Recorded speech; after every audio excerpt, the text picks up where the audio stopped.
Alright guys, welcome back to Formula 1 news. Mercedes have revealed a surprising confidence in their potential for the Mexican Grand Prix, saying they believe they can take the fight and give Red Bull a run for their money for the victory this weekend, despite the fact that it's a track that historically has not suited their car particularly well. Very much intrigued to your thoughts in the comment section below. Hit the like button if you enjoy. Subscribe if you're new as always, I'd greatly appreciate it. It really helps out the channel. Thank you very much indeed for doing that one. Plenty to discuss today. Firstly, just to mention, there's a lot going on right now in the Formula 1 world. The Alpine Haas meeting over Alonso's penalty will be heard today, so we'll find out in due course whether Alpine's protest against Haas's protest has been deemed admissible, and if it is, then it's possible Alonso's penalty will be reverted and therefore he gets given his P7 back again. Hopefully that happens, but well, I wouldn't put it past the FIA for more twists in the tail still as yet. Just a quick thing to note, because it was becoming relatively clear that Hamilton was intending to compete beyond his contract length. And as he describes here, that Seb, that being Vettel of course, deciding to retire now, is on a different path in life. Will I still drive if I'm older than 40? Maybe. Mercedes and I will definitely extend the contract. He also talked about, Vettel having kids and a family and stuff like this and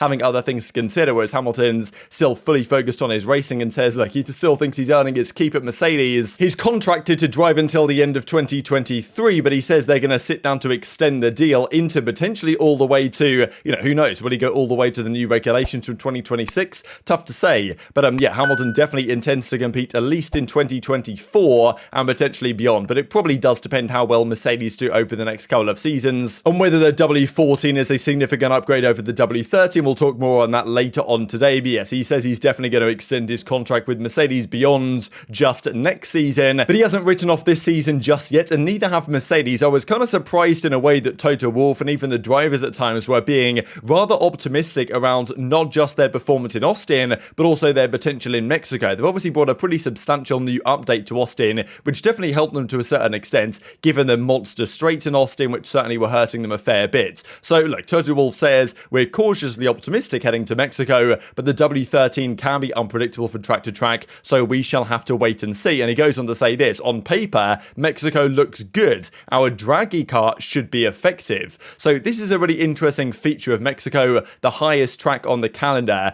The air up there is significantly thinner than it is, let's say, in Monza, which is near enough sea level. And well, that's theoretically the fastest track, Monza, but the reality is that in Mexico you can get up to similar speeds, even with much greater downforce, because there is much less air. The air is less thick, there's less oxygen in the air, and also it means the engines have to work harder, which is something that the Mercedes has struggled with. So it's a really difficult one to call, obviously, from an aerodynamic perspective, what this means for Mercedes. But as he describes here, asked about, of course, the car's draggy. If you have less air, the car is therefore less draggy. But then again, a car that's slippery, like a Red Bull, will surely be even faster, right? So that's kind of the trade-off here, you would imagine. But you could argue it helps eliminate their weakness more than it kind of helps Red Bull, I suppose, in that sense. So, from one perspective, it could be good for Mercedes on that sense. As he says, our draggy car should be effective in thin air. It's good it's coming next week, so we shall see. And he reckons, I hope we can give them a run for their money, saying they could potentially challenge for the victory here in Mexico, which is, look, last year, Verstappen won the race by a mile, and obviously, it was the Mercedes 1-2 on pole and seconds,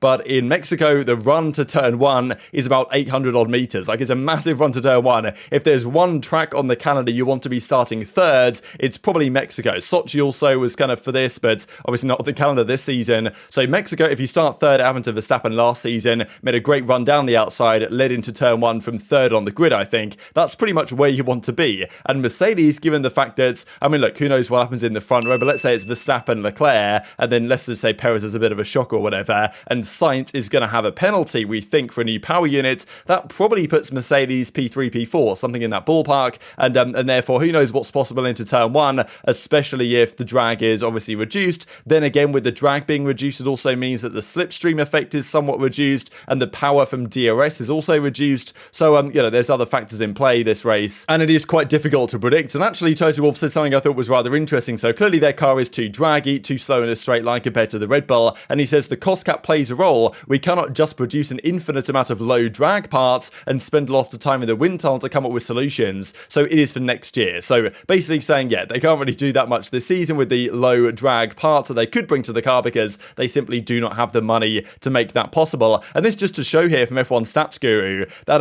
last season, well, this is 2019 when Ferrari had the monster engine. The monster Monza Grand Prix, the top speed they got to was about 360 kph. Mexico, with a high downforce mode on the Racing Point car, also was the same top speed. So they run much higher downforce. You can see the rear wing setups here. Much different in Mexico, but because the air is so much thinner, you can actually still reach crazy high top speeds, despite the fact that the downforce level is high, but the actual downforce generated is not as high. So this is where it's an interesting one, because the Red Bull will be rapid, but at the same time, Mercedes should, because they've been pretty good in corners, be able to generate a bit more in the corners. Maybe the Red Bull can. They certainly had an advantage in Sector 1 over Red Bull and Ferrari in Austin, where it's kind of twisty and turny, and Mexico is like that for part of the track, but of course there is also the massive straight. So difficult to say really, but I'm surprised that Mercedes are this confident, and even if it works in their favour, the draggy car with the thinner air is okay for them, and the corners are still okay, they also have to contend to the power unit concerns, which have been there for Mercedes. In previous seasons,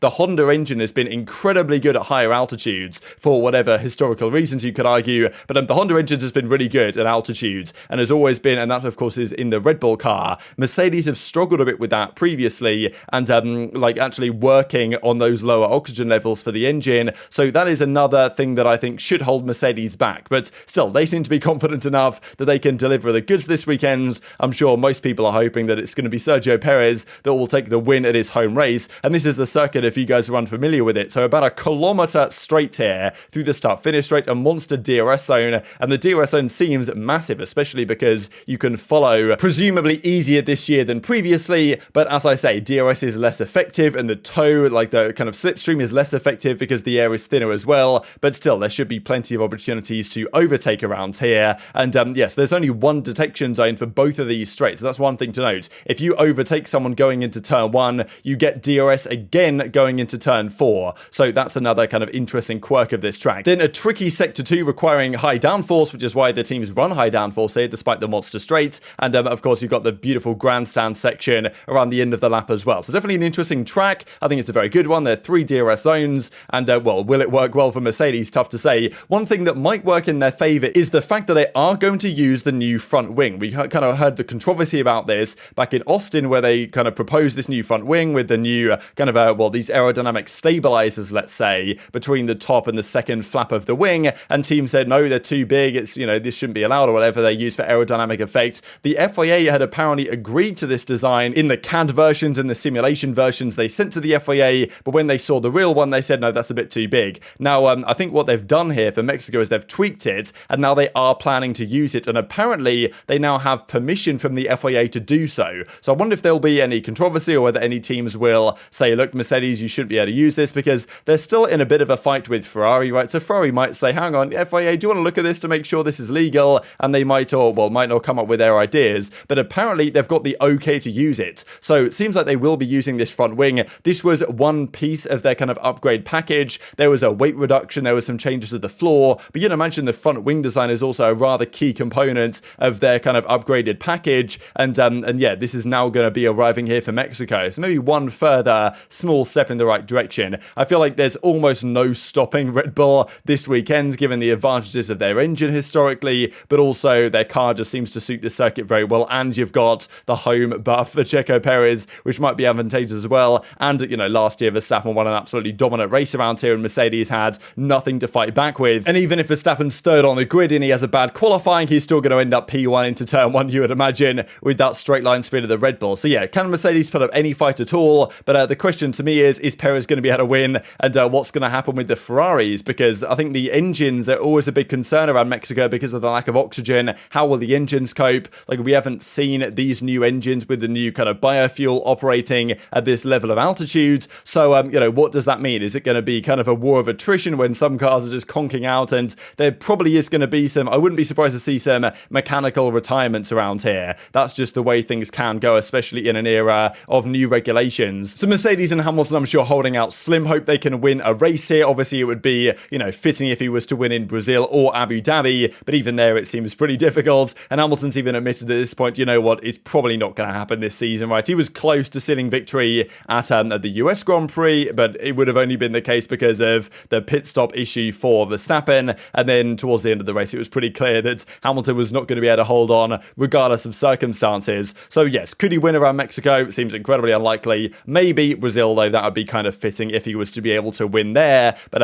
again, it's obviously a tall order, but the upgrades do seem to have helped. But just to say this, right, because here we are once again going to a place with a monster straight, and these were the numbers in the race during the US Grand Prix. It was actually Zhou of Alfa Romeo who had the fastest time, or fastest speed through the speed trap, 135 kph. And yeah, comparing all these other drivers, Verstappen was right behind at a 134 or 334, and Mercedes with Hamilton was the slowest car on track in a straight line. So it doesn't bode particularly well for the successor of Mexico, but clearly Toto Wolff has reason to disagree. But very much interested your thoughts in the comment section below. Hit the like button if you enjoyed, subscribe if you're new, take care, and I'll see you next time.